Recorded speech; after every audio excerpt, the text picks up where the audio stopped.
నా బ్రెయిన్ మొత్తం యూజ్ చేసి అయితే ఈ బ్యూటిఫుల్ రియల్ నవరత్న 2 లేయర్ చైన్ అయితే కస్టమైజ్ చేశాను. ఏంటి ఇది రెగ్యులర్‌గా చేసే చైనే కదా అని మీరు అనుకుంటున్నారా? కాదండి. క్లయింట్ రిక్వైర్మెంట్ వచ్చేసి మనకి కావాల్సినప్పుడు 2 లేయర్ గాను లేదా సింగిల్ లేయర్ గాను వేసుకునేలా అయితే కస్టమైజ్ చేయమన్నారు. సో, నేను బ్యాక్ సైడ్ ఫిష్ హుక్ ఇచ్చేసి అయితే దీన్ని కస్టమైజ్ చేశాను. ఇవొచ్చేసి మనకి స్మాల్ సైజ్ రియల్ నవరత్న బీడ్స్. ఇందులో సైజెస్ ఉన్నాయి. నేను మీకు నెక్స్ట్ వీడియోలో చూపిస్తాను. ఇలా ఈజీగా డిటాచ్ చేసుకునేలా అయితే కస్టమైజ్ చేశాను. చాలా బాగుంది. ఈ ఐడియా మీకెలా అనిపించిందో కామెంట్ సెక్షన్‌లో కామెంట్ చేయండి. అండ్ వీడియోని లైక్ చేయడం అస్సలు మర్చిపోకండి.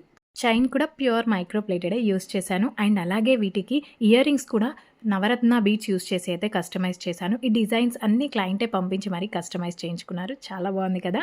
Beautiful Taiwan coral and Swarovski pearl use చేసి అయితే ఇన్విజిబుల్ చైన్ మేక్ చేశాను. అండ్ అలాగే వీటికి ఇయర్ రింగ్స్ కూడా సేమ్ మేక్ చేశాను. పైన స్టడ్ వచ్చేసి మనకి డిటాచబుల్ కాబట్టి అన్నిటికీ యూజ్ అయిపోతుంది. ఇది వచ్చేసి మనకి గ్రీన్ కలర్‌లో ఉన్న జపానీస్ బీడ్. ఇలా పెండెంట్‌లా అయితే కస్టమైజ్ చేశాను. పైకొచ్చేసి రింగ్ ఇచ్చేసాను. మనకు కావాల్సినప్పుడు బ్లాక్ బీడ్స్‌కి కానీ, చైన్‌కి కానీ అయితే తీసుకొని వేసుకోవచ్చు. అండ్ ఇయర్ రింగ్స్‌కి కూడా ఇలాగే కస్టమైజ్ చేశాను. చాలా బాగున్నాయి. అండ్ మన best seller mango invisible chain and ఒక సింపుల్ ఇన్విజిబుల్ చైన్ అయితే కస్టమైజ్ చేశాను. ఈ కంప్లీట్ ఆర్డర్ వచ్చేసి యూఎస్ నుండి ఒక క్లయింట్ అయితే బుక్ చేసుకున్నారు. మీ రిక్వైర్మెంట్‌ని బట్టి అయితే మేము అన్నీ కస్టమైజ్ చేస్తాము. Do follow. Thank you all.